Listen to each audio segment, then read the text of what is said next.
এটা অনেক বছর আগেরকার ঘটনা। যখন ১৯০৫ সাল কিংবা ১০ সালের মধ্যে এমন এক সময়ে হঠাৎ করে শহরে নতুন একজনের আগমন হলো। হঠাৎ করে দেখতে পেল যে মানুষ সকালে উঠে দেখতে পেল যে তাদের বাড়িতে এবং তাদের বাড়ির দরজার সামনে মানুষের মাথা পড়ে থাকে। মানুষ পুরোই আতঙ্ক হয়ে গেল, এটা কি হচ্ছে?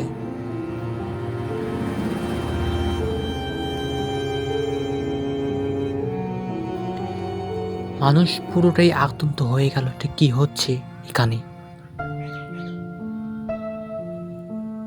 একদিন হঠাৎ করে তার বয়স ৩০ থেকে ৪০ হবে, সে যখন রাস্তা দিয়ে হেঁটে আসতেছে, তখন রাত কত বাজে তা জানা যায় না। তখন সে দেখতে পেল যে একটা বাচ্চা মেয়ে এবং তার সমবয়সী একটা ছেলে এবং মেয়ে দুটোই রাস্তা দিয়ে হেঁটে আসতেছে।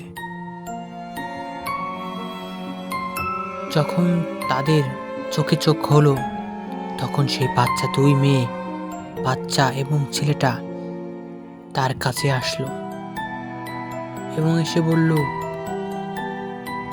আমাকে বাড়িতে নিয়ে যাও।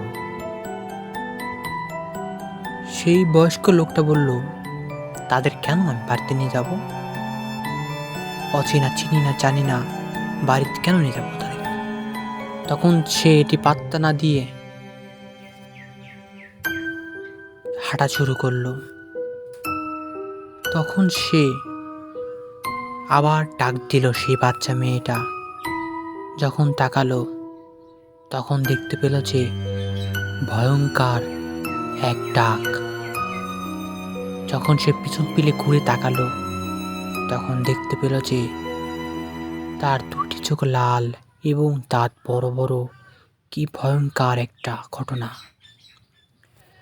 যখনই দৌড়তে যাবে কিন্তু দৌড়তে পারছে না, তখনই হঠাৎ করে সে মেয়েটা এসে তার কানে কামড় দিয়ে তার হাত পাও খেতে শুরু করলো। দুজন মিলেই খেতে শুরু করলো।